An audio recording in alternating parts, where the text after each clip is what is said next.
గత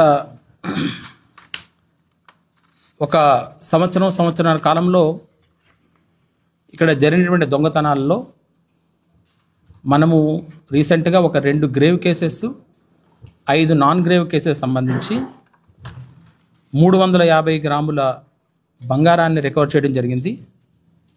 6 కేజీల వెండిని కూడా రికవర్ చేయడం జరిగింది. దాన్ని మీరు చూస్తున్నారు, అది రికవర్ చేయడం జరిగింది. వీటికి సంబంధించి కూడా పాత నేరస్తులు ఎవరైతే ఉన్నారో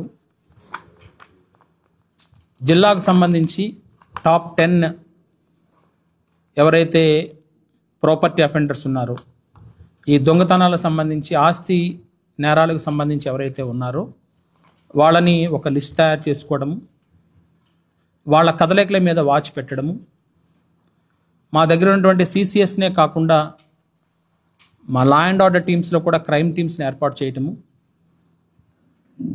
ఇది చేయడం వల్ల మొన్న కూడా లా అండ్ ఆర్డర్ సంబంధించిన క్రైమ్ టీం వాళ్ళు ఇందులో ఉన్నటువంటి అక్యూజ్డ్ని పట్టుకోవడం జరిగింది.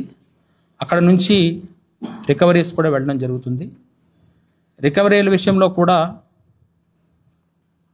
ఎట్టి పరిస్థితుల్లో కూడా ఎటువంటి వెనకడుగు వేయకుండా చేయడం జరుగుతుంది. అందువల్లే ఈ 6 కిలోస్ యాజిటీస్గా తీసుకోవడం జరిగింది. అలాగే 380 గ్రామ్స్ తీసుకోవడం జరిగింది.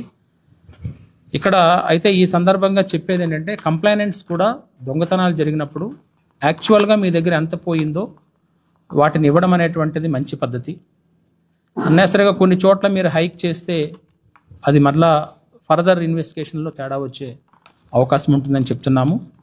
అట్లాగే బీట్ సిస్టమ్ను కూడా పటిష్టవంతం చేయటం వల్ల ఇది జరిగింది. ఇందులో నర్సరావుపేట డిఎస్పీ గారు, Narasaraopet team, Chilakaluripet and Narasaraopet rural కూడా ఉన్నారు కదా, rural team and concerned officers ఎవరైతే క్రైమ్ ఆఫీసర్స్ ఉన్నారో వీళ్ళందరూ కూడా పార్టిసిపేట్ చేయడం జరిగింది.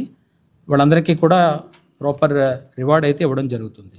This is the second one.